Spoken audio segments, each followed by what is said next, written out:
नमस्कार सभी 10th class के बोर्ड पेपर देने वाले विद्यार्थियों, आपका स्वागत है मॉडल पेपर नंबर 3। यानी हम 2 मॉडल पेपर पहले कर चुके हैं। इसके अलावा हमने कई चैप्टर से बहुत सारी क्लासें लिए और उसके अलावा आज हम मॉडल पेपर नंबर 3 करने वाले हैं। ये मॉडल पेपर बहुत ही इंपॉर्टेंट आपके एग्ज़ाम के लिए होने वाला है। ज़्यादा टाइम नहीं लगेगा, 15 से 20 मिनट के अंदर 2 या 3 क्वेश्चन ऐसे बैठेंगे एग्जाम में जो डायरेक्टली ऐसे एक बार रिवाइज करने से ही आपको एग्जाम में देखने को मिल जाएंगे। तो शुरुआत करते हैं अपने मॉडल पेपर की। आपका 80 नंबर का पेपर होता है, आपको 3.25 घंटे इसके अंदर दिए जाएंगे। विज्ञान का मॉडल पेपर नंबर 3 है। चलो शुरुआत करते हैं। यहाँ पर आपको जो 4 ऑप्शन है वो देख कर चयन करना है कि कौन सा ऑप्शन सही है।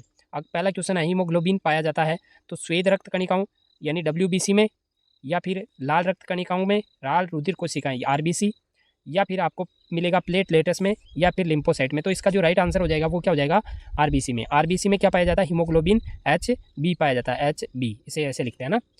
तो अगला क्वेश्चन क्या है, मटर के प्रतान आधार पर सहारे में लिपट जाते हैं, यह किसका अच्छा उदाहरण है, किसका अच्छा उदाहरण है।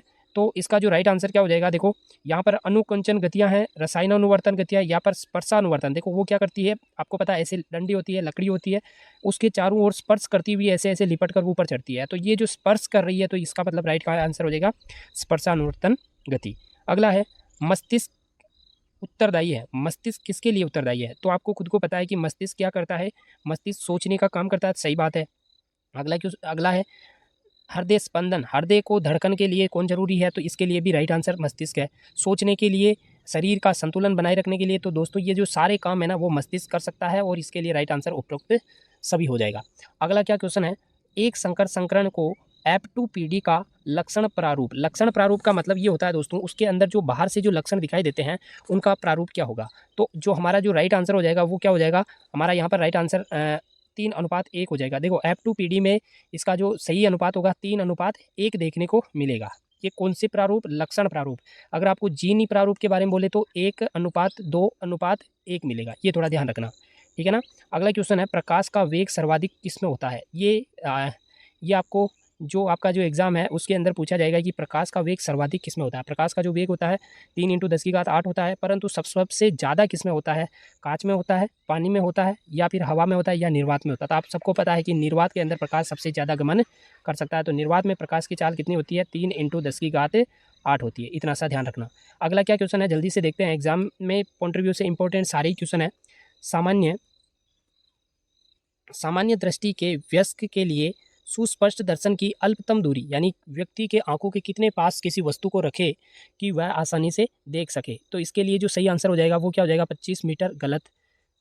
2.5 सेंटीमीटर, ये भी गलत है। 25 सेंटीमीटर दूरी अवश्य होनी चाहिए। अगला क्वेश्चन, निम्नलिखित में से कौन सा पद विद्युत परिपथ में विद्युत शक्ति को निरूपित करता है। विद्युत शक्ति को कौन निरूपित करता है, तो यहाँ पर जो हमारा राइट आंसर हो जाएगा वो क्या हो जाएगा, I यानी विद्युत शक्ति को P लिखते हैं अपन, है ना, IR², ये राइट आंसर हो जाएगा। तो ये अपना दूसरा ऑप्शन सही हो जाएगा। अगला क्या क्वेश्चन है, विद्युत प्रवाह की दिशा मानी जाती है, विद्युत धारा की दिशा किस तरफ होती है, ऋण टर्मिनल से धन टर्मिनल की ओर। देखो ऋण से क्या होता है, देखो एक तो होता है कैथोड, है ना, कैथोड, और एक होता है एनोड, है ना, एनोड। तो आपको पता है कि इलेक्ट्रॉन सदैव किधर से निकलते हैं, तो आपको खुद को पता है कि इलेक्ट्रॉन सदैव कहाँ से निकलते हैं, तो इलेक्ट्रॉन निकलते हैं कहाँ से, ई से निकलते हैं, और कहाँ पे जाते हैं, एनोड की तरफ जाते हैं। तो यहाँ पर इलेक्ट्रॉन की दिशा क्या होती है, ये होती है। तो यहाँ पर मान लो इसके विपरीत दिशा में कौन जाएगी, विद्युत धारा इसके विपरीत दिशा में जाएगी। और यहाँ पर पूछा क्या है, विद्युत धारा की प्रवाह है पूछी है। तो यहाँ पर देखो कौन सी दिशा में जा रही है, तो धन टर्मिनल से किधर जा रही है, धन टर्मिनल से ऋण टर्मिनल की ओर। तो हमारा बी ऑप्शन सही हो जाएगा। अगला है, AgNO3 के विलयन में NaCl का विलयन मिलाने पर किस पदार्थ का श्वेत अवक्षेप बनता है। AgNO3 का जो विलयन है उसके अंदर NaCl मिला दिया, नमक मिला दिया, तो उसके अंदर श्वेत अवक्षेप किस पदार्थ का बनता है, क्या NaNO3 का बनेगा या फिर AgCl का बनेगा। तो यहाँ से जो Cl आयन है वो निकल कर जाएगा Ag के साथ में, और यहाँ पर AgCl का एक लवण बनाएगा, इसका क्या बनेगा, श्वेत अवक्षेप बनेगा। क्या बनेगा, श्वेत अवक्षेप बन जाएगा। तो यहाँ पर राइट आंसर क्या हो जाएगा, बी ऑप्शन सही हो जाएगा। अगला क्वेश्चन है, एसीटोन है ना, एसीटोन है CH3COCH3 का IUPAC नाम क्या है। तो यहाँ पर एक कार्बन है, 2 कार्बन है, कार्बन की संख्या कितनी है, 2 को बोलते हैं अपन क्या है, एथ, और यहाँ पर ओन लग रहा है ना, तो ओन लग रहा है, तो यहाँ पर कार्बन की संख्या कितनी है, 1 2 3 है ना, तो 3 है, 3 कार्बन है, और यहाँ पर क्या क्या आ रहा है, यहाँ पर आपको दिखाई दे रहा है 3 कार्बन, 1 2 3, तो तीनों कार्बन गिने जाएगी, और ओन लग रहा है, तो प्रोप तो आएगा और प्रोपेनॉन। इसका जो राइट आंसर हो जाएगा वो क्या हो जाएगा, प्रोपेनॉन। यहाँ पर ये हमारा सही आंसर हो जाएगा, क्या हो जाएगा, प्रोपेनॉन। अगला क्वेश्चन क्या है, सिनाबार किसका अयस्क है। सिनाबार जो है वो किसका अयस्क है, शीशे का, आयरन का, कॉपर का या फिर मरकरी का। तो सही आंसर क्या हो जाएगा, मरकरी यहाँ पर राइट आंसर हो जाएगा। मरकरी का जो अयस्क है वो क्या है, सिनाबार। तो कुछ कुछ अयस्क होते हैं वो भी कभी पूछ लेता है, तो ज़्यादा इंपॉर्टेंट है सिनाबार, इसीलिए मैंने यहाँ पर आपको बता दिया है। निम्न में से कौन पर्यावरण मित्र व्यवहार करता है ना, कौन पर्यावरण मित्र की तरह व्यवहार करता है। आपको पता है आजकल की जो दुनिया है वो तो हर एक तरफ से पेड़ पौधों को काट कर पर्यावरण को दूषित कर रही है, तो यहाँ पर कौन कहलाता है, इसके बारे में पूछा है। तो क्वेश्चन है अपना 12वां, और इसके अंदर जो हमारा राइट आंसर क्या हो जाए, बाजार जाते समय सामान के लिए कपड़े का थैला ले जाना, ये बात भी सही है। कार्य समाप्त हो जाने पर लाइट बल्ब पंखे आदि बंद कर देना, बिल्कुल सही बात है। माँ द्वारा स्कूटर से विद्यालय छोड़ने के बजाय तुम्हारा विद्यालय तक पैदल आना, ये भी सही बात है, क्योंकि ये सारी के सारी जो चीज़ें हैं ना, ये एनर्जी को बचाने का काम कर रही है और ये वायु प्रदूषण यानी पर्यावरण प्रदूषण को रोकने का काम कर रहा है। तो ये सारी की सारी जो चीज़ें हैं वो राइट हो जाएगी, ये सभी चीज़ें हमें करनी चाहिए। चींटी के डंक में पाया जाने वाला अम्ल कौन सा होता है। चींटी का जो डंक होता है उसके ऊपर उसमें कौन सा अम्ल पाया जाता है, यहाँ पर मेथेनोइक अम्ल राइट हो जाएगा। अगला क्या क्वेश्चन है, पुष्प में स्त्री केसर के मध्य भाग को कहते हैं। पुष्प में स्त्री केसर का जो मध्य भाग होता है उसको क्या कहते हैं। तो पुष्प होता है, एक पुष्प होता है लंबा सा ना, उसके बीचों बीच स्त्री केसर होता है, नीचे अंडा से होता है, ऊपर क्या हो गया, वर्तिकाग्र होता है ना। तो जो बीचों बीच वाला जो भाग होता है उसको आप क्या कह सकते हो, ये बीच वाला भाग, इसको वर्तिका कहते हैं। क्या कहते हैं, वर्तिका। अगला क्या क्वेश्चन है, लास्ट क्वेश्चन एबेसिडे वाला, दो भिन्न चुंबकीय ध्रुवों के मध्य आकर्षण बल F है, यदि इन चुंबकीय ध्रुवों के बीच की दूरी दुगनी हो जाए तब उनके बल पर क्या प्रभाव पड़ेगा। जो इनकी अगर बीच की दूरी बढ़ेगी तो बीच की दूरी बढ़ने के कारण इनका जो बल हो जाएगा वो क्या हो जाएगा, घट जाएगा। अगर दूरी डबल कर दी है तो बल जो होगा वो 4 गुना हो जाएगा, 4 गुना कम हो जाएगा। तो हमारा राइट आंसर F/4 हो जाएगा, F/4 हो जाएगा, ठीक है ना। तो हमारा सही आंसर क्या हो जाएगा, सी ऑप्शन हमारा राइट आंसर हो जाएगा। अगला क्वेश्चन देखते हैं जल्दी से दोस्तों। अब आएंगे हमारे रिक्त स्थान वाले। यहाँ पर आपको सोचकर अपना जो कुछ रिक्त स्थान है उनको यहाँ पर फिल करना है। देखो आपको एग्जाम में है ना इसी पैटर्न में लिखना है, उत्तर लिखना है, उसके बाद रिक्त स्थान नहीं लिखकर आपको पूरा का पूरा वहाँ पर आंसर लिखना है ना। तो आपको थोड़ा सा ध्यान रखना है। क्वेश्चन है, घास खाने वाले शाकाहारी का सेल्यूलोज पचाने के लिए लंबी क्या पाई जाती है। आपने देखा होगा एक तो बड़ी आंत, एक होती है छोटी आंत। तो यहाँ पर छोटी आंत लिख देना या फिर आप लिख देना क्षुद्रांत है। क्या बोलते हैं उसको, क्षुद्रांत है ना, क्षुद्रांत है, या इसको छोटी आंत भी तुम कह सकते हो, है ना। अगला क्वेश्चन क्या है, परमाणु के किसी कोष में इलेक्ट्रॉन की अधिकतम संख्या ज्ञात करने का सूत्र होता है। परमाणु में जो कक्षाएं होती हैं, ये कक्षाएं, इन कक्षाओं के ऊपर कितने इलेक्ट्रॉन पाए जाते हैं इन कक्षाओं में, उस संख्या को ज्ञात करने के लिए आपको पता है, मैंने पढ़ाया भी था आपको 2n² कैसे इलेक्ट्रॉन भरे जाते हैं। अगर ये नहीं आते हैं तो आप मेरे चैनल में जाकर वो वीडियो देख सकते हो।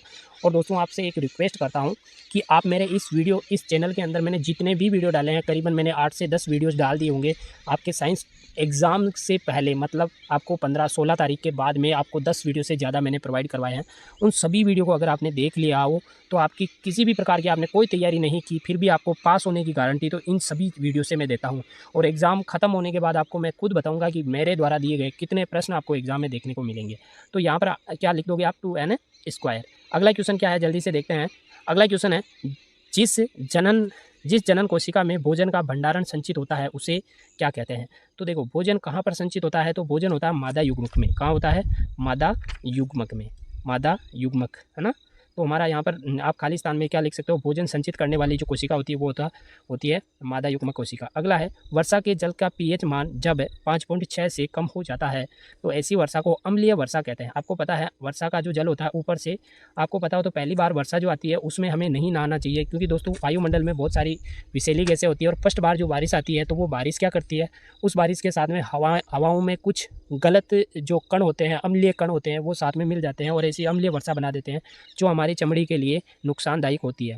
निर्वात में प्रकाश की चाल कितनी होती है, तो अभी मैंने थोड़ी देर पहले बता दी थी, 10⁻3 × 10⁸ होती है। परिपथु की विद्युत धारा मापने के लिए जिस यंत्र का उपयोग किया जाता है उसे एमीटर कहते हैं, एमीटर कहते हैं, है ना। तो विद्युत धारा को मापने के लिए किसका उपयोग किया जाता है, एमीटर का, है ना। और वोल्टेज मापने के लिए वोल्टमीटर का, है ना, ध्यान रखना। स्वपोषी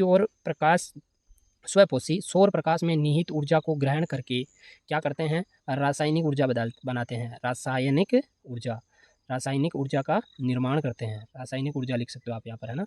तो रासायनिक ऊर्जा आ जाएगा। अगला क्वेश्चन क्या है जल्दी से देखते हैं। अगला जो हमारा क्वेश्चन है, अतिरिक्त लघु यानी अति इतने छोटे क्वेश्चन हैं, इनको 1 लाइन या 2 लाइन में आप लिख सकते हो। एक नंबर के सारे क्वेश्चन हैं, जल्दी से देख लेते हैं।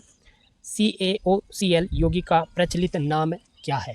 CaO, इस यौगिक का आपको क्या करना है, नाम बताना है। तो आपको पता है CaO जो है इसका प्रचलित नाम है विरंजक चूर्ण। क्या है? विरंजक चूर्ण, है ना, विरंजक चूर्ण है। इसे एक नाम और से जानते हैं, इसे ब्लीचिंग पाउडर भी कैसे कहते हैं, ब्लीचिंग पाउडर, है ना। तो ये दोनों ही नाम याद रखना, ये क्या है ना, तो ब्लीचिंग पाउडर और विरंजक चूर्ण। अगला क्वेश्चन देखते हैं, भर्जन किसे कहते हैं? भर्जन और एक होता है क्या होता है, निस्तापन। भर्जन और निस्तापन। तो जो भर्जन होता है वो सल्फाइड अयस्क, जैसे कोई भी, जैसे कॉपर सल्फाइड है ना, कॉपर सल्फाइड हो गया है ना, जिंक सल्फाइड हो गया, ऐसे जो सल्फाइड अयस्क होते हैं उनको वायु की उपस्थिति में, किसकी उपस्थिति में, जैसे कॉपर सल्फाइड है, इसको वायु की उपस्थिति में अधिक ताप पर, तापमान क्या होगा, टेम्परेचर क्या होगा, हाई तापमान होगा, टेम्परेचर पर गर्म करने पर ऑक्साइड में बदल जाते हैं। ये जैसे कॉपर O बन जाता है ना, तो ऑक्साइड में परिवर्तित हो जाते हैं। इस प्रक्रिया को क्या बोलते हैं? भर्जन बोलते हैं। तो आप, मैंने बोलकर बता दिया आपको, आप थोड़ा सा ध्यान देना कि कॉपर सल्फेट या फिर जो धातु सल्फाइड अयस्क होते हैं ऑक्सीजन की उपस्थिति में ज़्यादा तापमान पर क्या करते हैं, धातु ऑक्साइड में बदल जाते हैं, इसे बोलते हैं भर्जन, है ना। अगला क्वेश्चन क्या है, फुलरीन क्या है? फुलरीन क्या है? तो फुलरीन एक कार्बन का अपर रूप है। फुलरीन क्या है? एक अपर रूप है ना, अपर रूप, कार्बन का एक अपर रूप है, जिसमें कार्बन में परमाणु जो होते हैं ये एक फुटबॉल की तरह व्यवस्थित होते हैं, इस तरह से, है ना। तो इस तरह से एक फुटबॉल की तरह संरचना बनाते हैं और इसको बोलते हैं फुलरीन। मैं यहाँ व्यवस्थित नहीं कर पाऊंगा, आप थोड़ा सा ध्यान देना है ना। अगर आपको पूछा जाए क्वेश्चन तो ऐसे लिख सकते हो, फुलरीन एक क्या है, अपर रूप है किसका, कार्बन का, जिसमें परमाणु जो होते हैं, कार्बन के परमाणु वो एक फुटबॉल की तरह व्यवस्थित होते हैं। अगला क्वेश्चन क्या है, C4H9OH, है ना, का IUPAC नाम क्या है? तो आपको पता है IUPAC नाम कैसे करते हैं, नामकरण कैसे करते हैं। आप मेरे इसके अंदर अगर पूरा डिटेल में सीखना चाहते हैं तो मेरे YouTube चैनल के अंदर, या मैं इसमें आपको लिंक दे दूंगा डिस्क्रिप्शन में, देख लेना उससे। और IUPAC नाम कैसे करते हैं ये देख लेते हैं पहले इसका। तो इसका नामकरण क्या हो जाएगा, 4 को बोलते हैं ब्यूट बोलते हैं, और पीछे OH लगा हुआ, OH लगना, OH है ना, तो ओल, है ना, ब्यूटेनॉल, सभी में सिंगल बॉन्ड है, इसीलिए AN लग गया, N के बाद ओल लग गया, क्योंकि ब्यूटेनॉल। अगला क्वेश्चन क्या है, पश्च मस्तिष्क में उस भाग का नाम बताइए जो श्वसन को नियंत्रण करता है। तो आपको पता है पीछे की ओर मेडुला ओब्लोगेटा पाया जाता है, मेडुला ओब्लोगेटा है ना, मेडुला ओब्लोगेटा पाया जाता है, जो क्या करता है, श्वसन क्रिया को नियंत्रित करता है। नेक्स्ट क्वेश्चन क्या है, स्त्रियों में निषेचन कहाँ पर होता है? तो स्त्रियों के अंदर निषेचन की जो प्रक्रिया है वो होती है कहाँ पर, तो फेलोपियन ट्यूब कह सकते हो, या फेलोपियन नली कह सकते हो, फेलोपियन नली में क्या होता है, निषेचन की क्रिया होती है, या इसको फेलोपियन ट्यूब भी कह सकते हो, है ना। प्रकाश का विवर्तन क्या होता है? प्रकाश का विवर्तन का मतलब क्या होता है, देखो, जब प्रकाश के पथ में रखी गई अपारदर्शी वस्तु अत्यंत छोटी हो तो प्रकाश सरल रेखा में चलने के बजाय उसके किनारों पे मुड़ने लगता है, इसे प्रकाश का विवर्तन कहते हैं। जैसे मान लो कि कोई एक कंटेनर है, इस कंटेनर में एक छोटे छोटे क्या पड़े हुए हैं, बहुत छोटे अल्प कण पड़े हुए हैं। इसके अंदर जब प्रकाश गिरता है तो क्या होता है, ये प्रकाश के किरण इधर उधर मुड़ने लगते हैं और इसके बाद में मुड़े हुए किरण प्राप्त होते हैं आगे, इसे प्रकाश विवर्तन कहते हैं। अगर आपको विवर्तन, परावर्तन और अपवर्तन, ये 4 चीज़ें हैं, इनमें कन्फ्यूजन है तो मैंने इसके लिए भी एक वीडियो डाल रखा, उसे आप डिटेल से देख सकते हो, सारे आपके जो डाउट है वो क्लियर हो जाएंगे। अगला क्वेश्चन है, अपवर्तन का प्रथम नियम क्या है? अपवर्तन के 2 नियम हैं, और अपवर्तन का जो पहला नियम है वो क्या है? तो अपवर्तन का जो पहला नियम है ये है, देखो यहाँ पर जो अपवर्तन है, अपवर्तन का मतलब होता है क्या है, जैसे ये मान लो एक माध्यम है, कांच है, इसमें कोई प्रकाश की किरण गिरती है, तो ये जो प्रकाश की किरण है जैसे ही इस कांच के अंदर गिरती है तो ये क्या करती है, सीधी जानी चाहिए थी परंतु सीधी ना जाकर ये क्या करती है, मुड़ जाती है, और मुड़ने के बाद वापस जब निकलती है तो वापस मुड़ जाती है। तो देखो ये क्या है, एक तरह से अपवर्तन हो रहा है। यहाँ पर होता है अभिलंब, और ये है आपतित किरण, और ये है परावर्तित किरण। तो इसका पहला नियम कहता है जो अभिलंब है, अभिलंब, आपतित किरण और परावर्तित किरण, ये तीनों ही क्या होनी चाहिए, एक ही तल में होनी चाहिए। एक ही तल का मतलब एक ही साइड में होनी चाहिए, तो ये तीनों क्या होनी चाहिए, एक ही दिशा में होनी चाहिए। ये है इसका पहला नियम। अगला क्वेश्चन क्या है, चुंबकीय क्षेत्र किसे कहते हैं? चुंबकीय क्षेत्र किसे कहते हैं?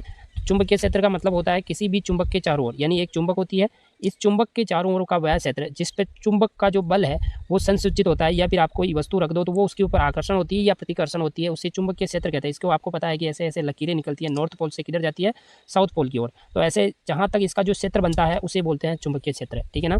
अगला क्वेश्चन क्या है, जीवन निर्वाह के लिए के आधार पर जीवों को कितने वर्गों में बांटा गया है। जीवों के निर्वाह के लिए, निर्वाह क्या मतलब उसको जीने के लिए जीवों को कितने भागों में बांटा गया है। जीवन निर्वाह के आधार पर हम जीवों को कितने भागों में बांट सकते हैं, तो 3 भागों में अपन इनको डिवाइड कर सकते हैं, जिन्हें क्या क्या कह सकते हैं। तो देखो पहले क्या होंगे, जो उत्पादक होंगे, जो उत्पादन करेंगे, उत्पादक है ना, उत्पादक में कौन आ जाएंगे, जितने भी हरे पेड़ पौधे हैं वो आ जाएंगे। उसके बाद आ जाएगा उपभोक्ता, कौन आ जाएगा, उपभोक्ता प्राथमिक, द्वितीयक और तृतीयक 3 प्रकार के होंगे। उसके बाद तीसरा आ जाएगा अपघटक मतलब जो नष्ट करते हैं, है ना, डिस्ट्रॉय कर देते हैं, उनको बोलते हैं अपघटक, है ना।